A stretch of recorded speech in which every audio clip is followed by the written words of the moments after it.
Hi everyone, my name is Phil and welcome to PhilDoes3D. I'm a multimedia and 3D artist and I stream on Twitch weekdays from 5 PM Pacific time in the US, 12 PM in Australia and 1 AM in the UK. Let's open up our file from yesterday, which is the garden terrace. I've only got a couple of things left to texture up and I just want to finish doing the smoothing on the edges of the banisters today. Hope you guys are well. Thank you, Sniper Echo, for popping into chat. And I'll try not to do all the work before you get back. Making sure my mic is not muted.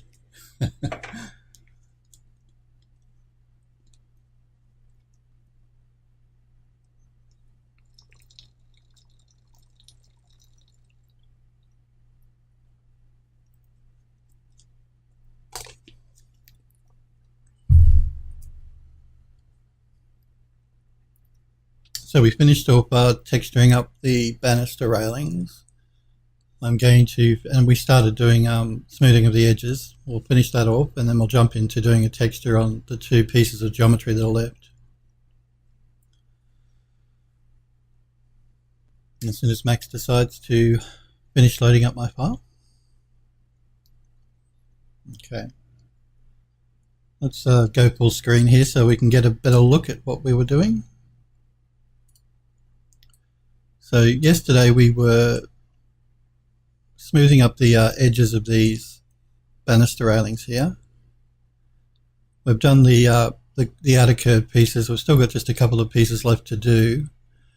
We were able to copy and paste the modifiers between these pieces because the geometry is all the same. We'll have to do this one on its own and then copy that across to this side here, and then we'll have to do one of these and copy it across to these three and then the one at the back. So let's continue our way around here. We'll select that banister railing there and I'll go into isolation mode here so I can get a better look at it. Into my modify tab, and I'm going to collapse the stack. That's just to make things a bit more manageable. I'm going to throw an edit poly on top of that. I'm not going to work with the original edit poly because I want to be able to copy that modifier across to the other piece of geometry. So we're going to edge mode and start selecting our edges here that we want to smooth.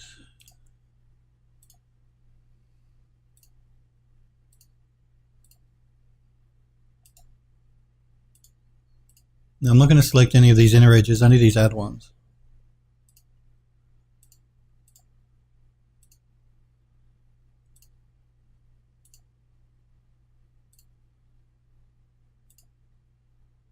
I want these four that are going to be along the side pieces here.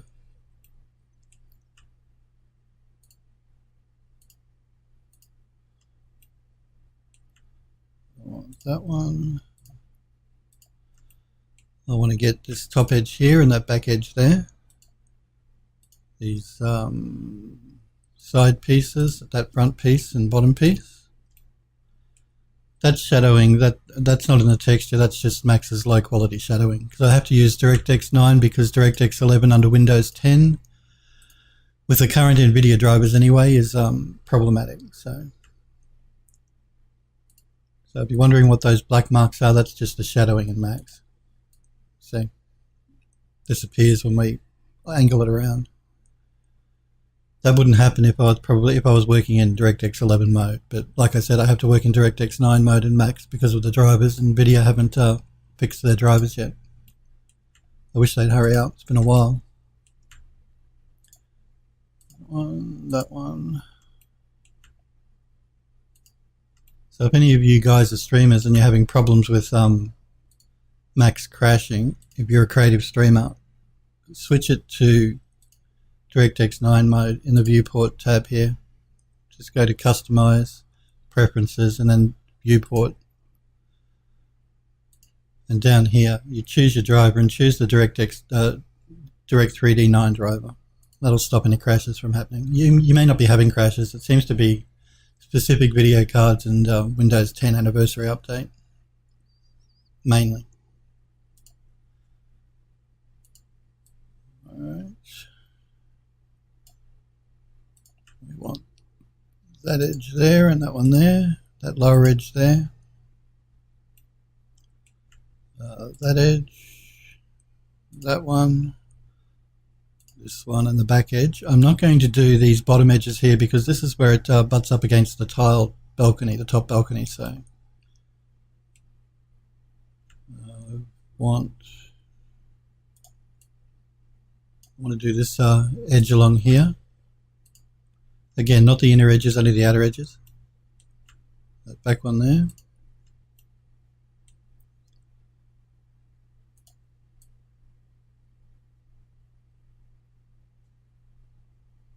I'm just going to go around now and look for any areas that I may have missed.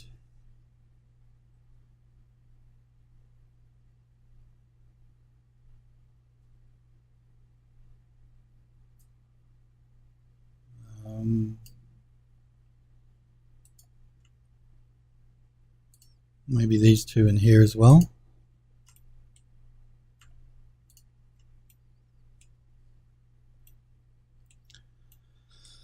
So let's see if we've got them all. We have all the ones along the top, all the ones on the second rung.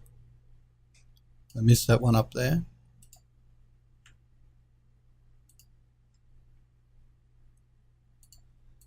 Okay, we've got that now. All the four corners on the side pieces, yep. The third from the bottom piece, yes. The second bottom piece, I missed that corner just there.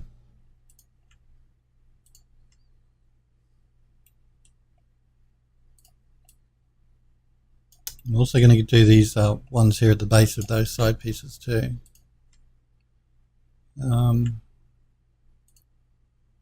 Yeah, I'll do those edge corner, those little pieces here in the corner as well. So that one there. We'll jump around the back and make sure we've got those ones. We've got that one. I think we need to do this corner piece just here.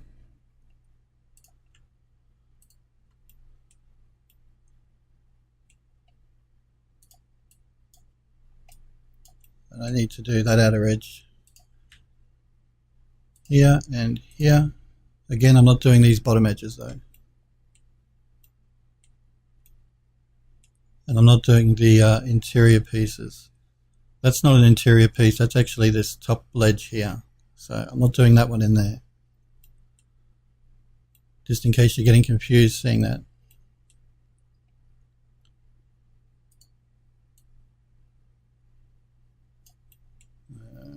We've got those ones there, so that's okay. Alright, I think that's all of the pieces we need. I don't think I've forgotten any. Looks good.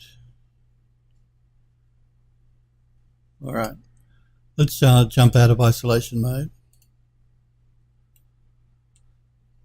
And let's throw our modifier on top.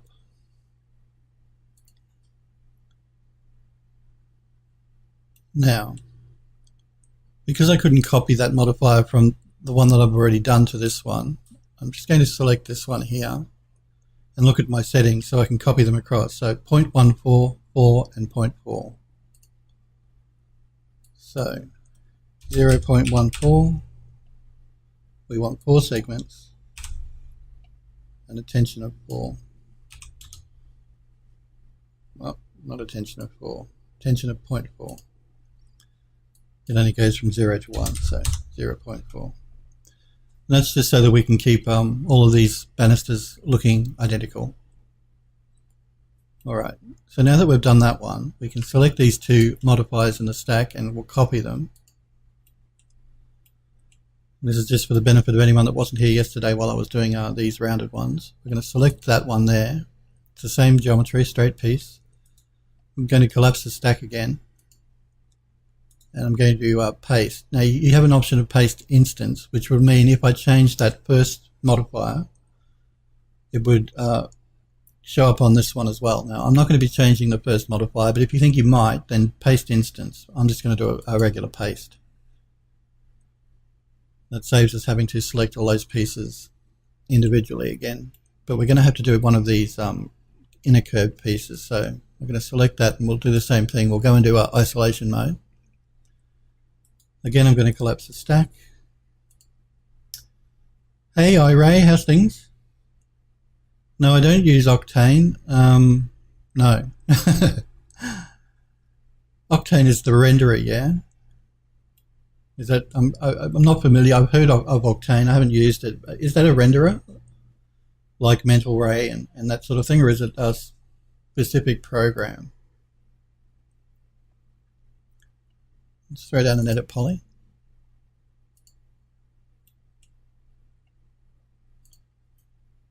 Now we're going to do a loop on this so we can get that whole edge section there.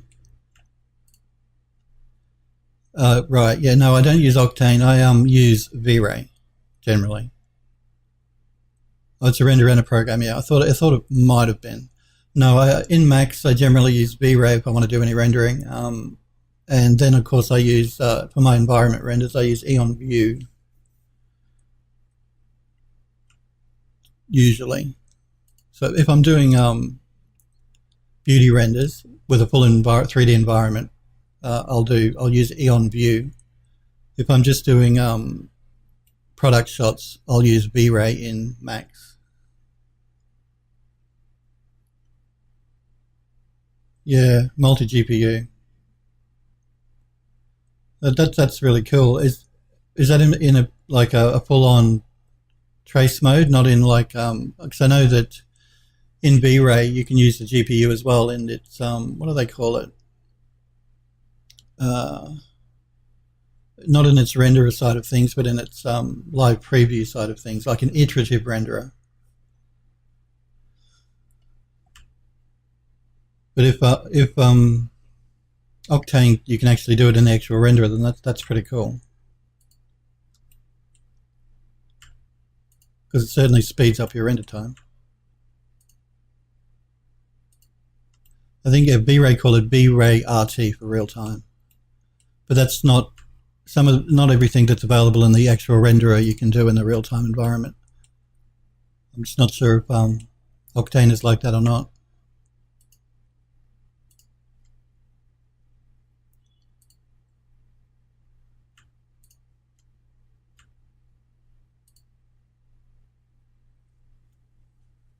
Has live preview as well, window. It fully renders out your image. Cool.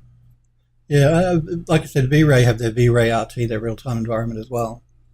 Their iterative renderer, and it's pretty fast. But like I said, it doesn't have all the functions available in the main renderer. And generally, if I'm doing an image render of one of these models, I want it to be complete, so I can't really use the V-Ray real-time one. I can use it to get an idea of what it's going to look like before I go commit to a final render, but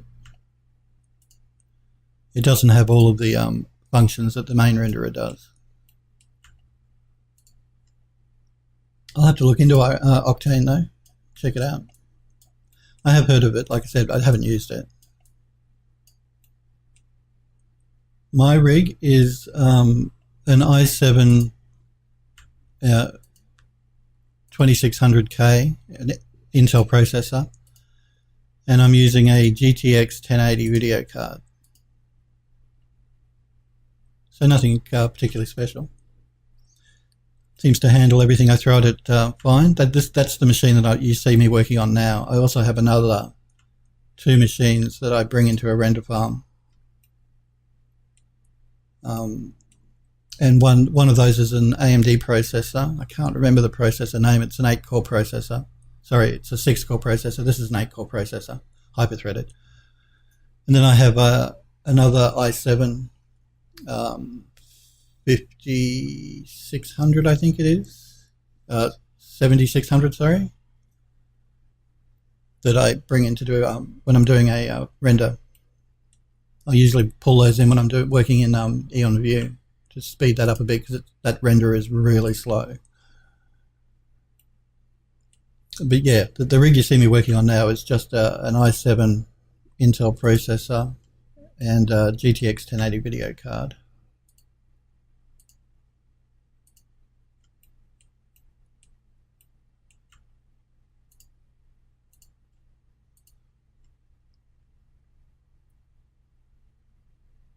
Well, that all a render farm really is more than one PC usually that you use to render out an image. So instead of just having it render on your main computer via your router, it uses TCP/IP to connect up to the other machines, and then it sends the file to the other machines as it renders. So my machine might do the top half of the image.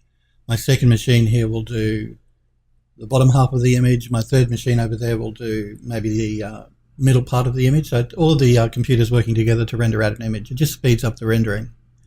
Because instead of using just the 8 processors I have on my main machine, I can use the 6 from this machine and the 8 that I have over there. So it just speeds up all your rendering. That's all a render farm really is.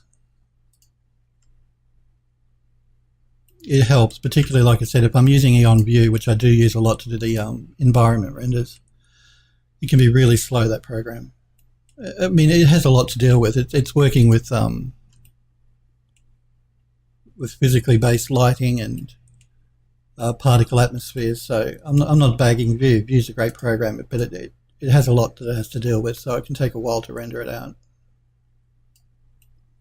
Yeah, so the more machines just helps to speed all that up a bit, which you'll probably see when I finish creating this model. I'm going to take it into Eon View to do the environment beauty render, and I'll use my other 2 machines at the same time to render that out. So you'll see them all working together on screen at once. So just think of it, you know, you're rendering out the same scene on 3 different PCs at the same time. So they're all just working on different bits of the image. So if you do have, and you don't really have to have super mega render computers, they don't have to have a lot of RAM or hard drive space, just enough to load up the image. Yeah, look, Cinema 4D is a great program. I used to use that quite a lot with one of the other studios I used to work at. It's a good piece of software. All the 3D software now is pretty good. Blender is great. Maya is great. They're all pretty mature pieces of software now, and they really all do a good job. But like I said, I've used Cinema 4D. It is good software. I haven't used it for a couple of years now, but the studio I worked at used to use it a lot. I'm more of a Max guy now. And Max has always been my go-to 3D program of choice.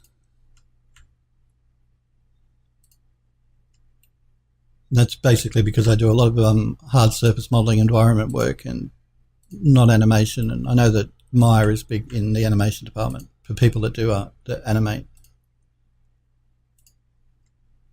I'll loop that.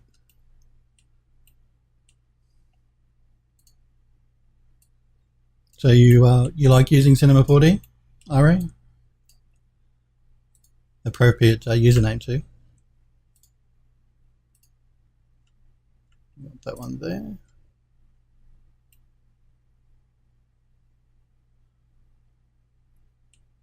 Now let me see where I've forgotten. I'm sure there's somewhere here I haven't selected that I should have. Oh, that edge there. And that back edge there. Again, I'm not selecting these bottom edges because they butt up against the tiles. Call you Ray. Cool. I will do that. Thank you. I know I've had problems with some of you guys' usernames before, and like I said in the past, I apologize because I know I butchered your username, some of you guys. So it makes it much easier if I can just call you Ray. Just like Heck. He allowed me to call him Heck. His username is much longer than that. Okay, we're going to loop that. And we're going to loop that. We'll get that edge there. We'll get this top edge here and loop it. Anyone new to Macs, I just hold down the Control key to select multiple edges. Most of you probably would know that, but I just thought I'd put it out there for anyone that didn't. Okay. So let's go over this, make sure I have everything selected. I've got that top piece, the second piece, the third piece, those two outer edges, the third piece from the bottom, the second bottom piece, and then the bottom piece. And again, like I said, I'm not selecting these bottom edges because that's where it butts up against the tiles. All right, I think I have, oh, I missed that corner just there. Got that corner there, got that corner and that corner. And again, I'm not selecting these inside edges here, only the outside edges. All right, let's throw our modifier on top. And again, we're going to use the same settings from the other one. So 0.14, we want 4 segments. And we want 0.4 as the tension. And again, that's just to keep everything looking consistent between all the different pieces of geometry. And to keep it looking the same as these other ones that we've done. So again, because we're using modifiers, we just select those two and copy them. We'll go to this piece here. Again, I'm going to collapse the stack. That's just so it looks a bit neater. Again, I'm going to paste it in, not a paste, just instance. You can use an instance if you think you're going to change anything, but I'm not, so. All right, let's jump over to this one here. Again, I'm collapsing the stack. You don't have to, but it just helps. You don't want a really long stack here that you have to work with. We're going to paste that in. You're more of an animator, Ray. Yeah, cool.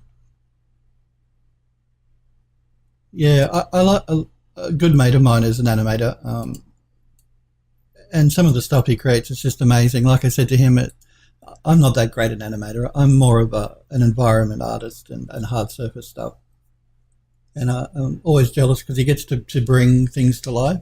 And I always find that really cool. Like you take a static piece of geometry, a character perhaps, and he's just able to animate it and bring it to life. And that's really cool. You've been using Cinema 4D since 2013. You can take it seriously. Well, never too late to learn. Anything in life, that is. You want to get more into it, take it more serious. Well, it's like anything. The more often you do it, the better you'll get. So the more time you put into using it, the better you'll get at it. And that's the same with anything in life, really. But particularly 3D, because there's generally so much to learn when it comes to 3D modeling and rendering and animating that you do have to put a lot of time into to get anything of benefit back out again. I'm sorry, but there really aren't any shortcuts when it comes to creating good work. You really just got to take time, and it takes a long time. Not so much, you know, not just learning the software, but then creating the stuff itself. It's not something that you can do overnight. You know, in a session, it takes a while.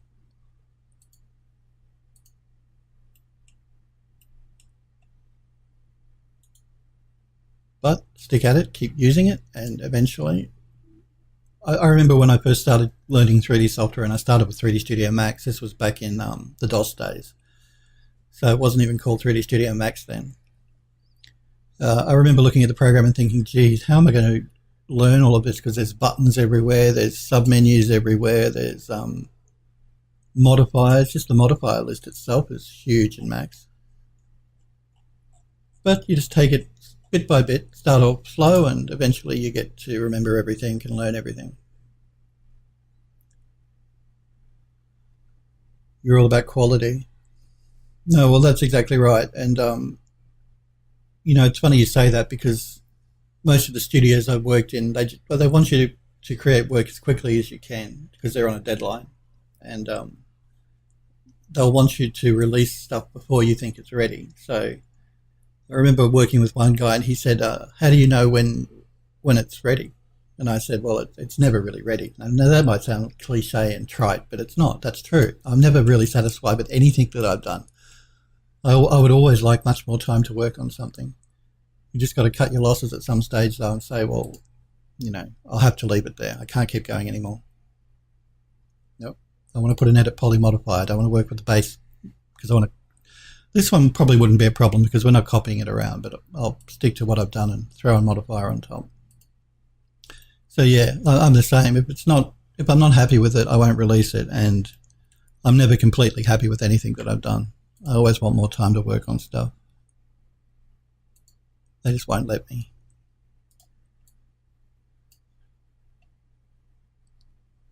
Come on, don't do this to me, mouse.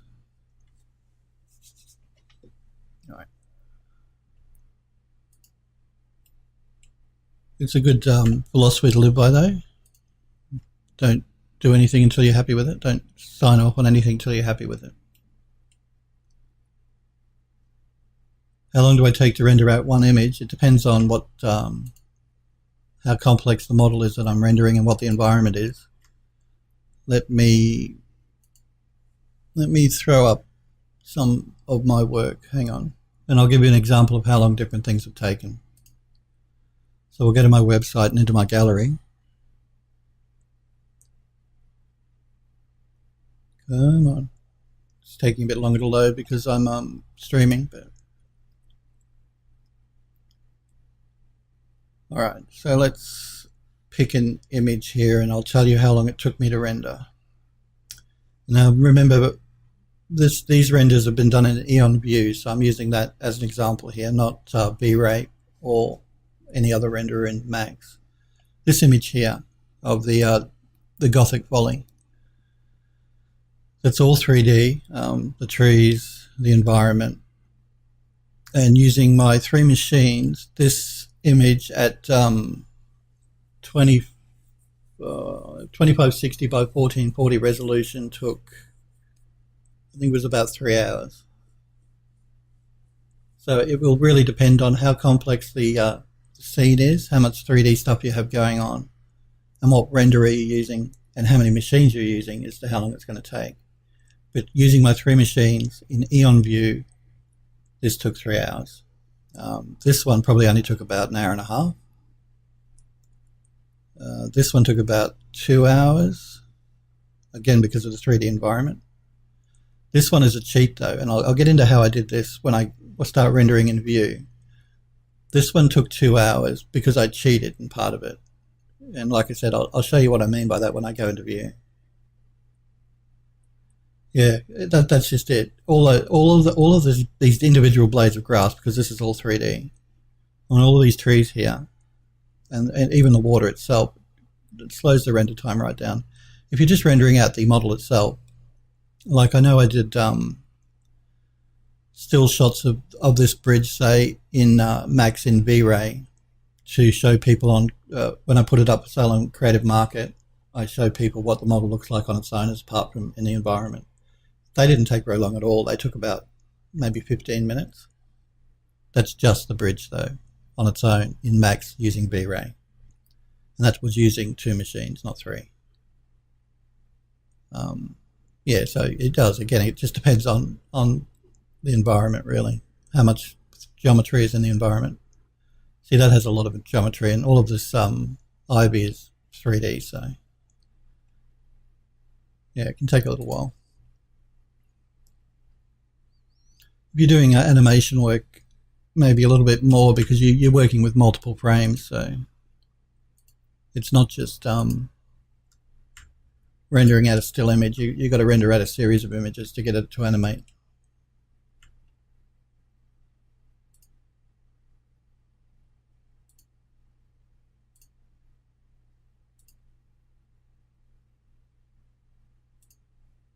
I'll loop that one.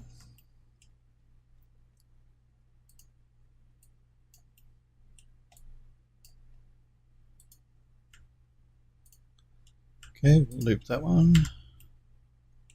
We'll get this bottom edge in here and loop it.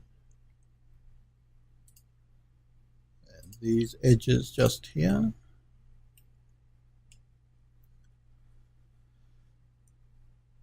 Yeah, well, that's exactly right. Finding the right balance of render settings is important too.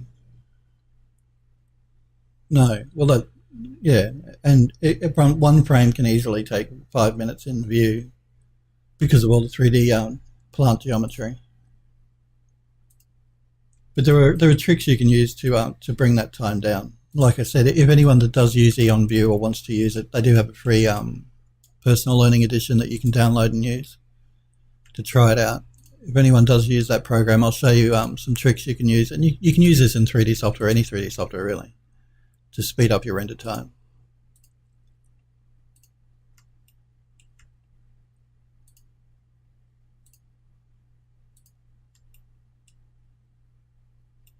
But it is very much dependent on what your settings are in your renderer. I know Vue has what they call a what do they call it? Superior, I think, render quality. That will take days to render. I don't know anyone really that would use it. I think they put it there because they could, but I wouldn't use it. I wouldn't recommend anyone use it. I usually render in what they call broadcast quality.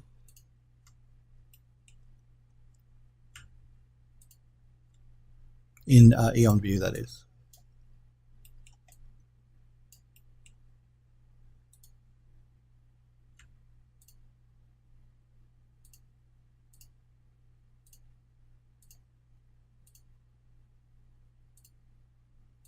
Again, I'm not going to select these bottom edges here because, as you know, I've said it butts up against the tiles. So I only want to select the edges, the outer edges here, none of the inner ones either. Okay.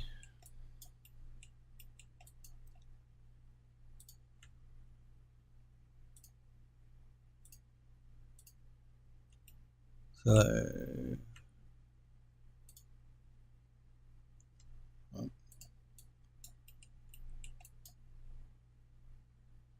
now that's part of an inner edge.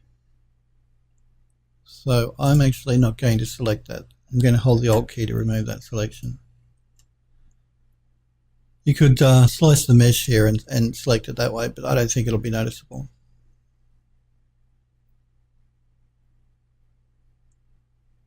Yeah, well, that's a great use. I think that's probably what Twitch had in mind when they introduced the creative category. It's to come and get some tips from people that, as they work, that maybe you didn't use or know about.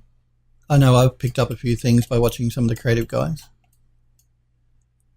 I'm always one for watching tutorials on anything, so it always helps. Believe me, it does. No one person knows everything, so there's always something you can learn from other people.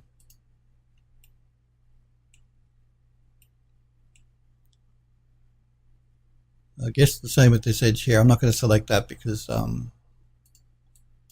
that's actually part of that edge there. I don't want to smooth the inner edge.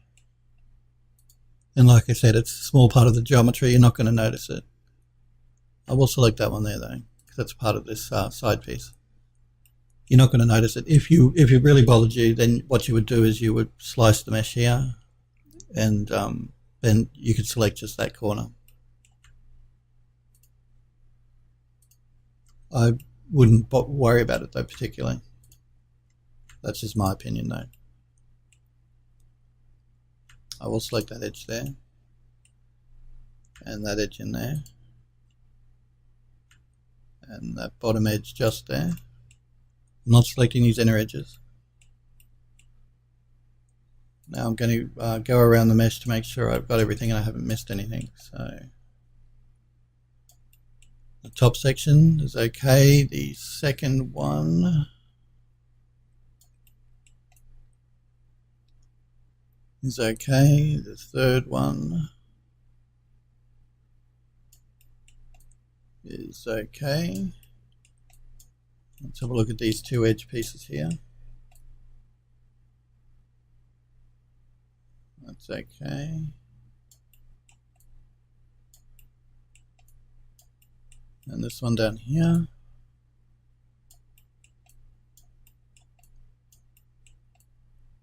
That's alright. Let's look at the third from a bottom piece.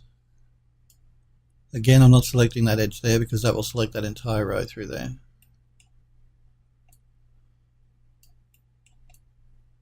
I've missed that edge there, so I have to do that one.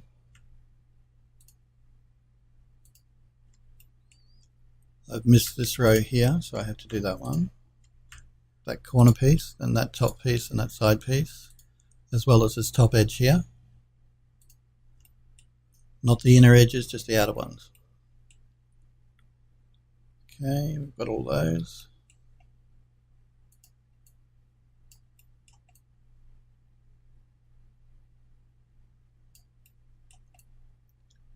Again, I'm not doing that corner there because I don't want to select that row. I need to do that edge just here though. And that edge just there.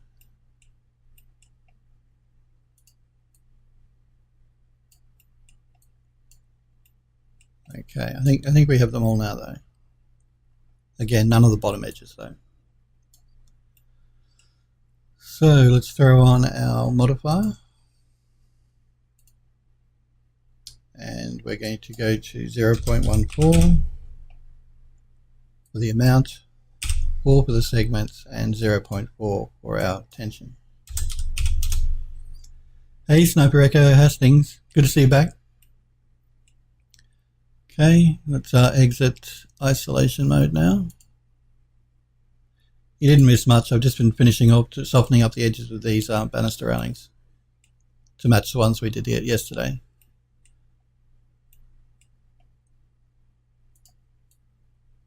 All right. So we've done the straight sections, the inner curved sections, the outer curved sections, and that large bit at the back. No, it's not a Corsair keyboard, Ray. It's a Ducky keyboard, a Ducky mechanical brown.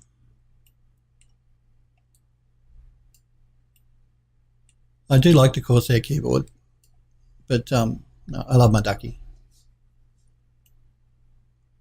Weighs a ton too.